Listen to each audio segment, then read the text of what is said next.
Every month వచ్చే మీ current bill చూసి షాక్ అవుతున్నారా? దీనికి సొల్యూషన్ మా టెర్రస్ మీద ఉంది, వచ్చేసాను.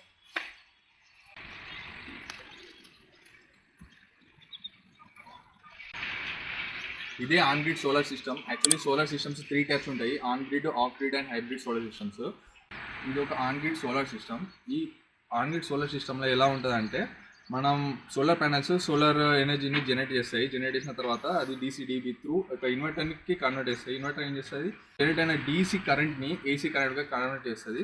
సో ఏసీ కరెంట్ వచ్చేసి మనకి నెట్ మీటర్ అని చెప్పేసి ఒక మీటర్ ఉంటుంది. ఆ మీటర్ గ్రిడ్కి కనెక్ట్ అయిపోతుంది. గ్రిడ్ అంటే మన లైక్ పవర్ ప్రొవైడర్స్ ఉంటారు కదా, డిస్కమ్ నుంచి వచ్చే లైన్కి కనెక్ట్ అవుతుంది. సో దానివల్ల ఏమైందంటే మన పవర్ జనరేషన్ అనేది డైరెక్ట్గా డిస్కమ్కి వెళ్ళిపోతుంది. అండ్ నెట్ మీటర్ ఎలా వర్క్ చేస్తుంది అంటే, మనం కన్జ్యూమ్ చేసిన పవర్ని అండ్ జనరేట్ చేసిన పవర్ని మేనేజ్ చేస్తుంది. అండ్ ఇఫ్ ఫర్ ఎగ్జాంపుల్ మనం ఒక 100 యూనిట్లు జనరేట్ చేసి దాంట్లో 50 యూనిట్లు కన్జ్యూమ్ చేస్తే మిగిలిన 50 యూనిట్లు అనేది డైరెక్ట్ గ్రిడ్కి వెళ్ళిపోతుంది. ఆ 50 యూనిట్లకి మనకు మంత్ ఎండ్కి వచ్చేసి వాళ్ళు క్రెడిట్స్ ఇస్తారు. లైక్ కొన్ని ప్లేసెస్లో ఎలా ఉంటాయంటే మంత్ ఎండ్కి వచ్చే ఆ 50 యూనిట్స్కి మనకు డైరెక్ట్ మనీ రిటర్న్ ఇచ్చేస్తారు. అండ్ కొన్ని ఏరియాస్లో ఎలా ఉంటాయంటే 6 మంత్స్ దాకా కౌంట్ చేసుకుంటారు ఆ క్రెడిట్స్ని. 6 మంత్స్లో ఎంత అయితే జనరేట్ అయిందో వచ్చిన యూనిట్స్కి తగ్గట్టుగా పర్ యూనిట్ ఛార్జ్ ఎంత అయితే ఉంటుందో ఆ పర్ యూనిట్ ఛార్జ్కి మనకు మనీ రిటర్న్ ఇస్తారన్నమాట.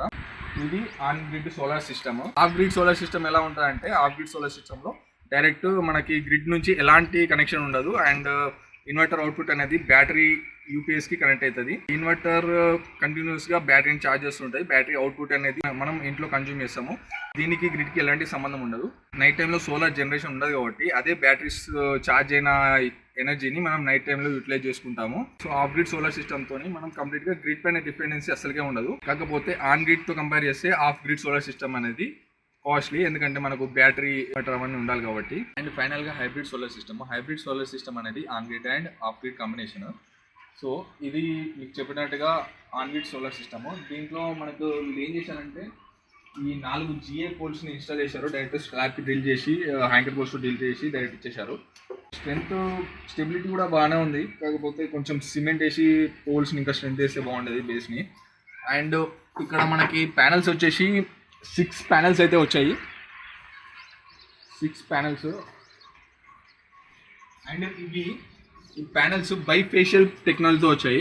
బైఫేషియల్ అంటే పైనుంచి అండ్ కింద నుంచి కూడా సన్లైట్ పడ్డా కానీ ఇది సన్లైట్ని అబ్జర్వ్ చేసుకుంటుంది. సన్లైట్ అబ్జర్వ్ చేసుకొని మనకి సోలార్ డీసీ యూనిట్స్ని జనరేట్ చేస్తుంది. ఇక్కడ మీరు చూసుకున్నట్టయితే ఈ panels Premier Energy panels. And max system voltage వచ్చేసి 1500 volts, 75 amps దాకా జనరేట్ చేస్తుంది. మ్యాక్స్ ఈ ఒక్క ప్యానల్ 540 wattsని జనరేట్ చేస్తుంది.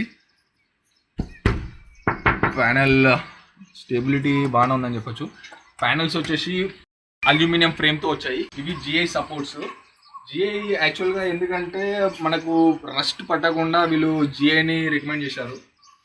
అండ్ ఇక్కడ మీరు చూసుకుంటే ఇది ఒక లైటింగ్ అరెస్టర్. మామూలుగా మనకి ప్యానల్స్ ఎక్కడ ఉంటాయి అంటే టెర్రస్లో హైట్లో ఉంటాయి. సో ఎక్కువ పవర్ సర్జెస్ అయినా లేకుంటే ఎక్కడైనా లైట్నింగ్ థండర్ స్టార్మ్స్ పిడుగులు అలాంటివి ఏమైనా వస్తే ఇది డైరెక్ట్ సోలార్ ప్యానల్స్ డ్యామేజ్ కాకుండా ఇది ఆ లైటింగ్ స్ట్రోక్ని అబ్జర్వ్ చేసుకుని దాన్ని డైరెక్ట్గా మనకి ఇక్కడ మన ఎర్త్ పిట్స్కి డైరెక్ట్గా దాన్ని ట్రాన్స్ఫార్మ్ చేస్తుంది. సో మన సోలార్ సిస్టమ్ అనేది సేఫ్గా ఉంటుంది. అండ్ వీళ్ళు PVC పైప్స్ అయితే వాడారు. MS కండ్యూట్స్ అయితే వాడతారు అనుకున్నాను. కాకపోతే వీళ్ళు మనకు ప్రొవైడ్ చేసింది PVC పైప్స్ ఫర్ కండ్యూట్. ఈ వీడియో లాస్ట్ వరకు చూడండి. లాస్ట్లో నేను ప్రైస్ అండ్ నాకు ఎంత సబ్సిడీ వచ్చింది, ఎవరు ఇన్స్టాల్ చేశారు, ఎన్ని రోజులు పట్టింది ఇన్స్టాల్ చేయడానికి, అండ్ మనకు డెలివరీ కావడానికి ఎన్ని రోజులు పట్టింది మొత్తం చెప్తాను. So stay tuned. అండ్ ఇప్పుడు మనం AC/DC అండ్ DC/DC ఇన్వర్టర్స్ ఎలా ఉంటాయో చూద్దాం. వచ్చేసండి. ఇది మన ఇన్వర్టర్ సిస్టమ్. అండ్ ఇది DC/DC, AC/DC. కేబుల్స్ వచ్చేసి డైరెక్ట్ ఇక్కడ ఉన్న DC/DC కనెక్ట్ అవుతాయి. DC/DCలో ఏంటంటే ఒక బ్రేకర్ అండ్ ఒక సర్జ్ ప్రొటెక్షన్ డివైస్ ఉంటుంది. ఈ సర్జ్ ప్రొటెక్షన్ డివైస్ మెయిన్గా ఏం చేస్తారంటే, మనకు సోలార్ నుంచి వచ్చే సర్జ్ ఏమైనా ఉంటే లైక్ లైట్నింగ్ సర్జ్ అయినా అలాంటి ఏమైనా ఉంటే అప్పుడే ఇది ఆఫ్ అయిపోతుంది. సో మన ఇన్వర్టర్ సేఫ్ అయితే అన్నట్టు. ఇది ఇన్వర్టర్ వచ్చేసి పవర్ వన్ మైక్రో సిస్టమ్స్ నుంచి. ఈ స్పెసిఫిక్ ఇన్వర్టర్ ఏంటంటే వైఫైతో ఉంటుంది. సో ఈ ఇన్వర్టర్కి ఇక్కడ డీసీ ప్లస్ ఆర్ మైనస్ దీని అవుట్పుట్ నుంచి మనకు ఇక్కడ ఇన్వర్టర్కి ఇన్పుట్ ఇచ్చాము. ఇక్కడ నుంచి ఇది మన AC output. Inverter DC to AC convert చేస్తుంది. ఇది ఒక electronic inverter, not transformer type. And దీనికి మీరు చూసుకుంటే అయితే ఎర్తింగ్ కూడా కనెక్ట్ చేసి ఉంది. దాంట్లో కూడా ఒక ఎర్తింగ్ కేబుల్ ఉంటుంది, దీంట్లో కూడా ఒక ఎర్తింగ్ కేబుల్ ఉంటుంది. ఈ 3 సిస్టమ్స్లో ఎలాంటి ఫాల్ట్ వచ్చినా కానీ మనకు ఎర్తింగ్ త్రూ గ్రౌండ్కి వెళ్ళిపోతుంది. ఈ యూనిట్ వచ్చేసి మనది ఏసీడీబీ. ఇన్వర్టర్ నుంచి కన్వర్ట్ అయిన డీసీ టు ఏసీ కరెంట్ అనేది డైరెక్ట్లీ ఏసీడీబీకి వస్తుంది. ఏసీడీబీలో మనకి సర్జ్ ప్రొడక్షన్ డివైస్, దాని తర్వాత సర్క్యూట్ బ్రేకర్ ఉంటుంది. సో సర్క్యూట్ బ్రేకర్ తర్వాత నుంచి మనము పవర్ని డైరెక్ట్ నెట్ మీటర్కి యాడ్ చేస్తాము. కాకపోతే ఈ సర్జ్ ప్రొడక్షన్ డివైస్ అనేది చాలా ఇంపార్టెంట్. ఇది ఏం చేస్తుందంటే మనకు గ్రిడ్ నుంచి ఎలాంటి ఏమైనా అన్వాంటెడ్ ఫ్రీక్వెన్సీ ఆఫ్ కరెంట్స్ వచ్చినా కానీ, హై కరెంట్స్ వచ్చినా కానీ ఈ ఇన్వర్టర్ డ్యామేజ్ కాకుండా మనకి ఈ సర్జ్ ప్రొడక్షన్ డివైస్ అనేది ఉపయోగపడుతుంది. అండ్ అలాగే సర్క్యూట్ బ్రేకర్ కూడా హై కరెంట్స్ ఏమైనా ఉంటే ట్రిప్ అయిపోతుంది. దీంట్లో కూడా ఒక ఎర్తింగ్ కేబుల్ ఉంటుంది. ఈ 3 యూనిట్స్కి 3 సపరేట్ కేబుల్స్ ఉంటాయి. డీసీ కాబట్టి మనం 4 స్క్వేర్ ఎంఎం కేబుల్ అయితే వాడాము. 4 స్క్వేర్ ఎంఎం ఎందుకంటే మనకు లాసెస్ తగ్గించడానికి. డీసీ కరెంట్ అనేది డిస్టెన్స్ పెరిగిన కొద్దీ లాసెస్ అనేది చాలా ఎక్కువ ఉంటాయి, I²R లాసెస్. ఎందుకంటే కరెంట్ ఎక్కువ ఉంటుంది డీసీలో, వోల్టేజ్ తక్కువ ఉంటుంది కాబట్టి. అండ్ ఏసీ కేబుల్ వచ్చేసి ఇది 2.5 స్క్వేర్ ఎంఎంఏ.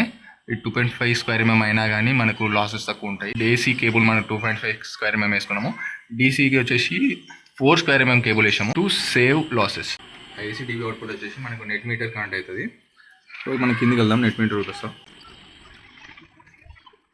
నెట్ మీటర్ కంటే ముందు మనం ఎర్త్ పిట్స్ ఎలా ఉంటుందో చూద్దాం. ఈ కేబుల్ అనేది మనకి ఈ కండ్యూట్ త్రూ మనకు 3 కేబుల్స్ వచ్చాయి.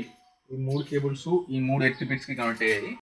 ఎర్త్ పిట్లో ఈ ఎర్త్ పిట్ కనెక్ట్ అయిన రాడ్ అండ్ కేబుల్ లోపల కెమికల్స్ ఉన్నాయి. ఎర్త్ రెసిస్టివిటీని తగ్గించడానికి ఆ కెమికల్స్ వాడతాం. ఈ 3 పిట్స్ సేమ్ ఒకేలా ఉంటాయి. లోపల 3 రాడ్స్ ఉంటాయి, కాపర్ రాడ్స్. కాపర్ రాడ్స్కి మనకి ఈ ఎర్తింగ్ కేబుల్ అనేది కనెక్ట్ అవుతుంది. అండ్ లోపల ఎర్తింగ్ కెమికల్ ఉంటుంది. ఆ కెమికల్ ఏం చేస్తుందంటే ఎర్త్ రెసిస్టివిటీని తగ్గిస్తుంది. ఎంత ఎర్త్ రెసిస్టివిటీ తక్కువగా ఉంటే ఎర్తింగ్ కనెక్ట్ అనేది అంత ఫాస్ట్గా, అంత ఈజీగా ఎర్త్కి వెళ్ళిపోతుంది. ఎవరికి ఏం షాక్ తగలకుండా, ఎక్విప్మెంట్ డ్యామేజ్ అవ్వకుండా.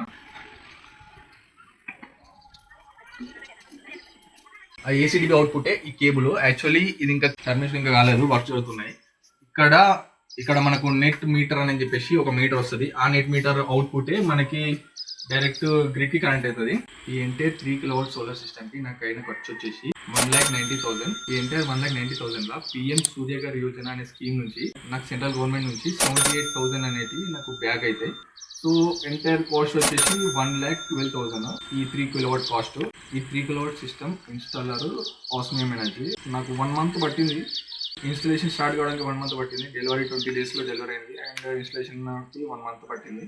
ఇన్స్టలేషన్ ఇంకా నడుస్తుంది, ఇంకా కాలేదు. నెక్స్ట్ వీడియోలో మనం ఈ ఎంటైర్ సోలార్ పవర్ జనరేషన్ ఎలా మానిటర్ చేయాలి, దీనికి యాక్చువల్గా ఒక యాప్ ఉంటుంది, దాంతో ఎలా మానిటర్ చేయాలి, మనకి మంత్లీ ఎంత జనరేట్ అవుతుంది, అవన్నీ ఒకసారి చూద్దాము. దాంతోపాటు సబ్సిడీ ఎలా అప్లై చేయాలి, ఏమేమి డాక్యుమెంట్స్ కావాలి సబ్సిడీని క్లెయిమ్ చేసుకోవాలంటే, అండ్ వెండర్స్తో ఎలా డీల్ చేయాలి, ఇవన్నీ చూద్దాం నెక్స్ట్ వీడియోలో. If you like this video, like, share and subscribe and follow for next upcoming videos, and thanks for watching.